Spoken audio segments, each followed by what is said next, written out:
So let us see what do we have here for you guys today. Just take only what resonates, okay? And of course, okay?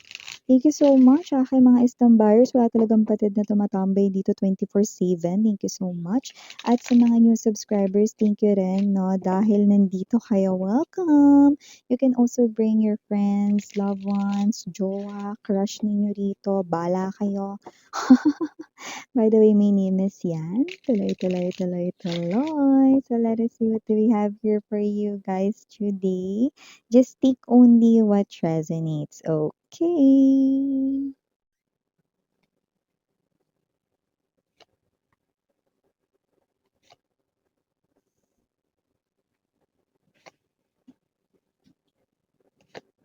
Oh, wow. I'm seeing the Queen and the King of Hearts.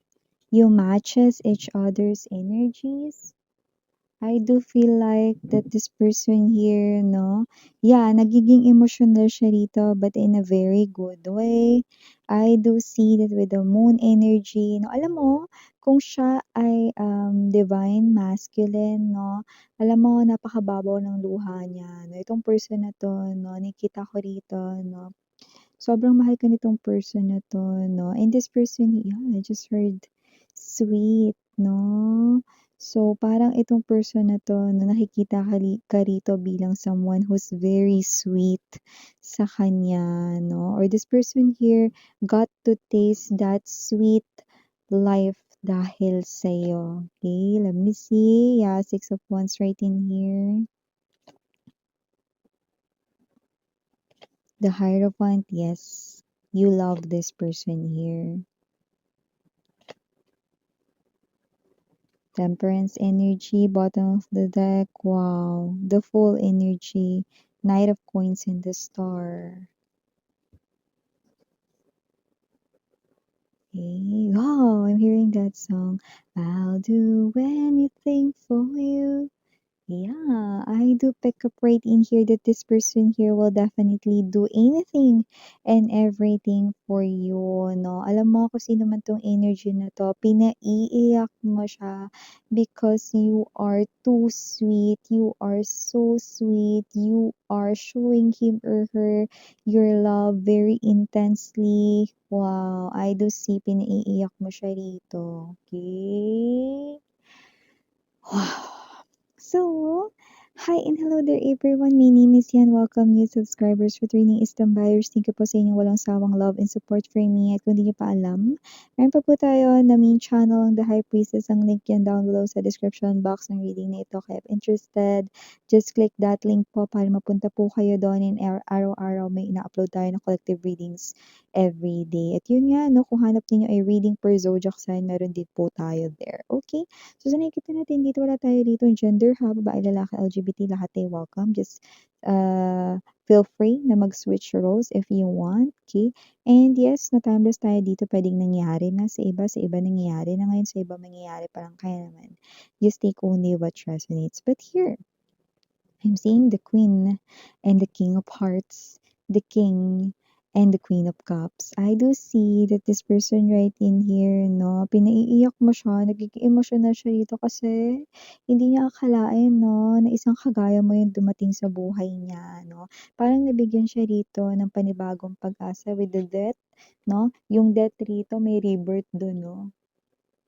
So, parang nawalan na siya ng tiwala sa love, ayaw niya na magmahal ulit, minsan lang nasaktan rito ng lubusan, pero heto ka, no, pinakita mo rito na hindi lahat ng tao pare-pareho, no, na iba ka, no, na pwede ka rito, no, na mahalin niya nang hindi siya masasaktan. Ay, in other words, with this Ten of Cups energy, no, okay, pinakita mo sa taong ito, no, na pwede niyang ipagkatiwala ang puso niya sa inyo, no. And yes, no, naiiyak siya rito because with this Queen of Cups energy and the Six of Coins, no, parang lahat ginagawa mo rin para sa kanya, no. Pinapatunayan mo sa kanya rito, no. Alam mo yung mga bagay na parang kahit na yung mga bagay na hindi niya matanggap sa sarili niya, natanggap mo.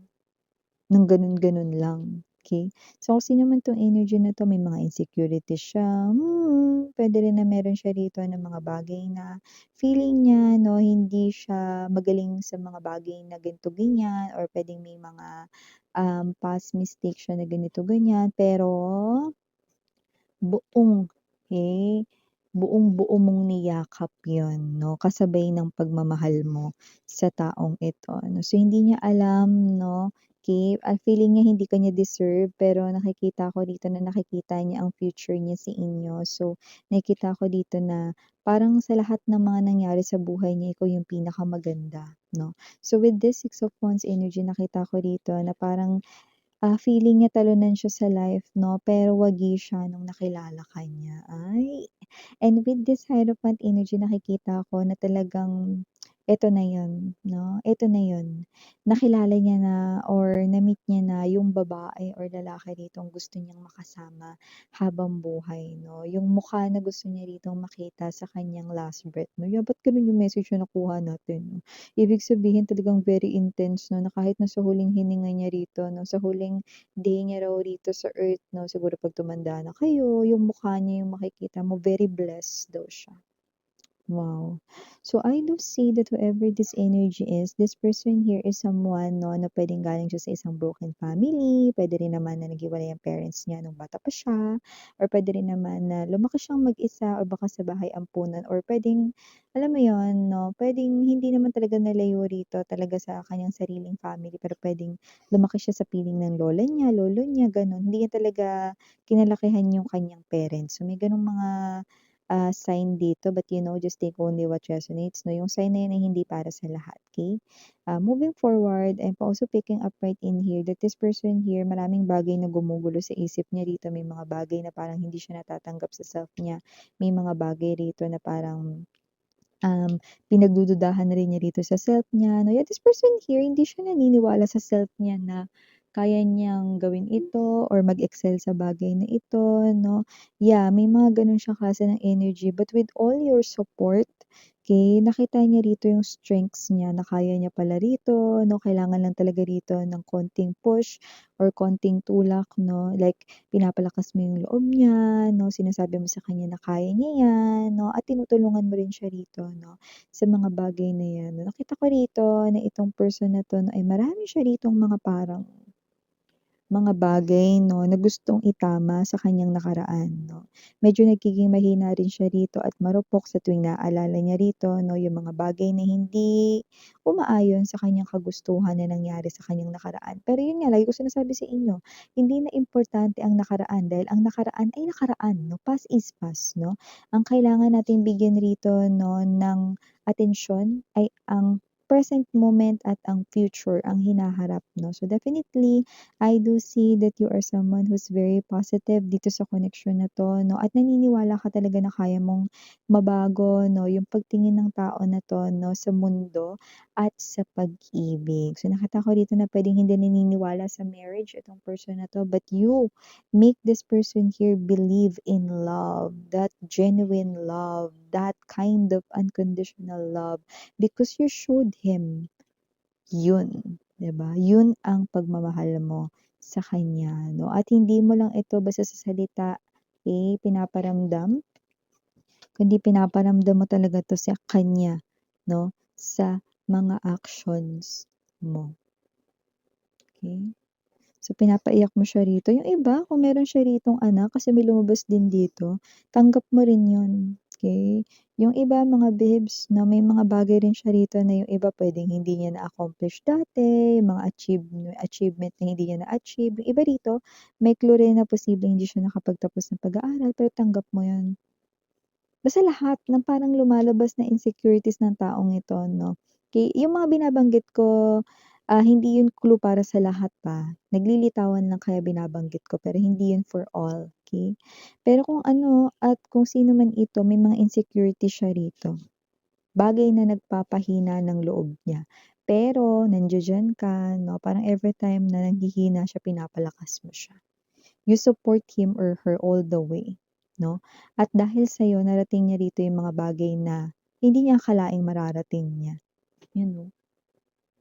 tinulungan mo siya sa trabaho niya rito 'no, sa kanyang goal, kaya niya 'yan 'no, and whatsoever 'no, hindi lang yung mga cheering words or uplifting messages mo sa kanya kundi talagang actions talaga yung ginawa mo rin dito 'no. Pinaramdam mo sa kanya rito 'no, na hindi lamang ang koneksyon ninyo ay puro pagmamahal 'no, kundi para rin tulungan ang isa't isa na umangat, tama? Okey? You make this person here achieve his or her dream. Mayroon siya ritong pangarap na natupad dahil sa'yo. Posibleng na-promote siya. This wreath is a symbol of success and achievement. And I do pick up na pwedeng yung tao na ito with the Seven of Cups energy, akala niya hindi niya na mararating to. Akala niya na hindi niya maaabot ito.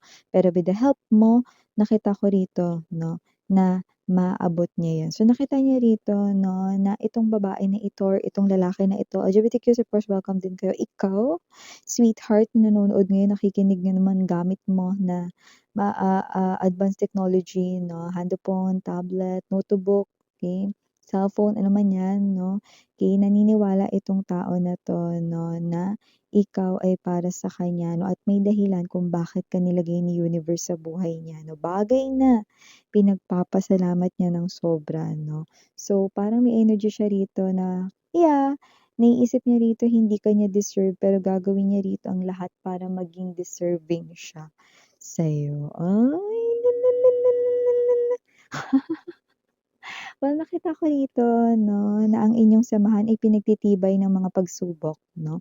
Hindi man nagiging madali ang inyo rito 'no, na koneksyon, pero nakikita ko rito parehas ninyo rito 'no, na pinagpapatuloy ito dahil ang pagmamahalan ninyo sa isa't isa 'no, ang tumutulong upang magpatibay or tumutulong upang magpatuloy ang inyo ritong pag-iibigan. Nakita ko rito na itong tao na 'to 'no, ay ipaparamdam at ipapamana sa'yo rito kung gaano ka kaimportante at nagpapasalamat siya ng sobra rito. Alam mo, iniisip niya nga rito, ano ba yung nagawa niya ritong bagay na parang napakalaki para ibigay ka ni universe bilang regalo. You are too much daw para sa kanya. Ay, nakaka-touch naman. Pero alam mo naiiyak siya kasi lahat ng bagay tinanggap mo sa kanya.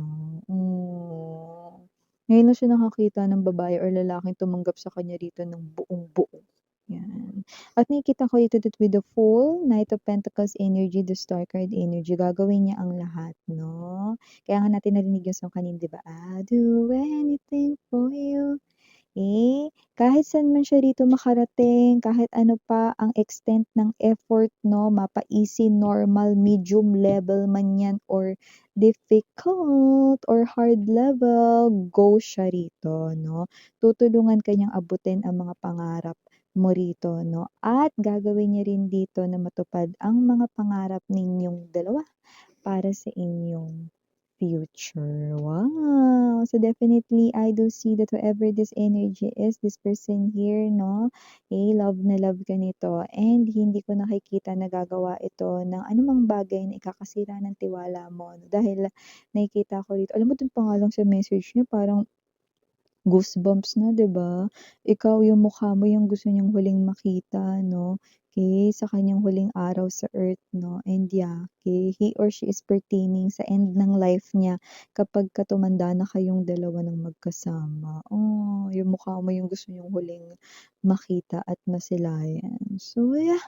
Okay, kakaloka yun, but I'm feeling a lot of love coming from that very beautiful message, no? But at the same time, very emotional.